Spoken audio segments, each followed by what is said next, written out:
5 seconds to go. Start. Sir, I come to the second amendment bill. Here, the Honorable Minister wants to make an improvement. I very well understand it, and to some extent it is welcome. He wants to cover an employee who has interrupted service and that interruption in service being created as a result of his absence without leave from service. The amending bill proposes to include this interrupted period of service of such an employee within the meaning of continuing service for the purpose of payment of gratuity. This much I welcome. But I would like to point out to the Honorable Minister that regarding 240 working days, the ambiguity is still there and the day may not be far off when the Supreme Court may interrupt it in another way and you may have to come with another amending bill before the House.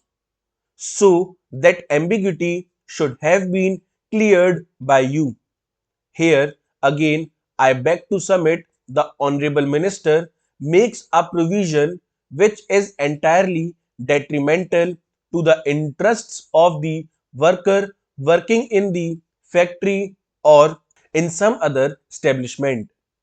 Sir, I would like to draw the attention of the Honorable Minister. Of course, he knows everything what is contained in the bill that on page 2 of Payment of Gratuity Amendment Bill 1984, it says not being absence in respect of which an order imposition a punishment or penalty or treating the absence as break in service has been passed in accordance with the standing orders, rules or regulation, etc. Here again, an unscrupulous employer, the number of whom is not small in our country, of course, may take advantage of this provision and for some reason or other, even on flimsy or false grounds, may impose a break in service of an employee every 4 years and thereby deprive the employee of his legitimate claim of gratuity. So, this provision should not have been there, and I would submit to the Honorable Minister that the entire stipulations within bracket in this section 2A should be deleted for the workers working in factories if we want to do something better for the workers working in factories and some other establishments. Madam, I would like to submit that the Payment of Gratuity Act is now about a decade, more than a decade old, and this act seeks to provide a tiny dose of social security to working population.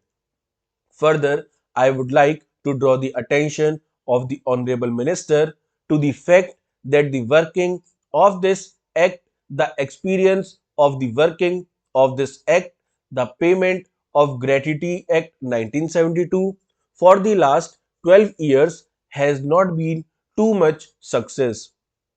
There are certain drawbacks, flaws, and lacuna in the Payment of Gratuity Act 1972, and with these drawbacks and flaws, the Act is becoming less meaningful to the workers for whom this Act is meant.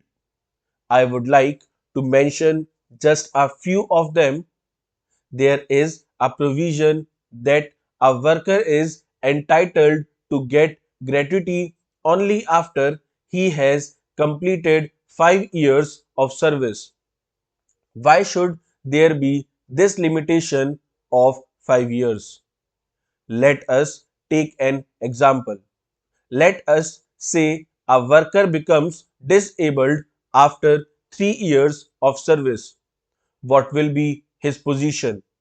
The demand of the working people is that such a person should be paid gratuity for the period of service rendered by him, so that with this gratuity amount he may be able to sustain himself for some days or for month or two.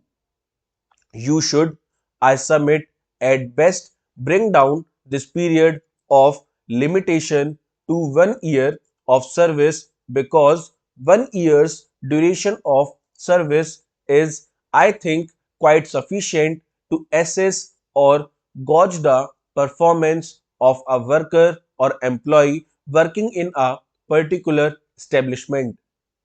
Then again, madam, there is another drawback which lies in the Principal Act, namely the Payment of Gratuity Act 1972.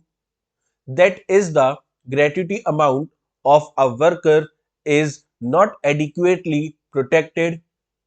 Therefore, I would suggest that such a statutory measure should be brought forward by the government, which will enable the gratuity money to be adequately protected.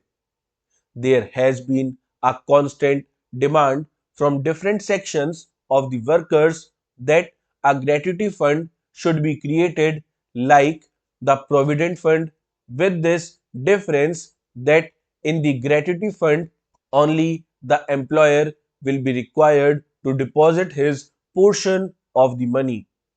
This fund should be kept quite apart by the employer for the payment of gratuity, and under no circumstances the employer shall be allowed to use the gratuity money for his own purpose.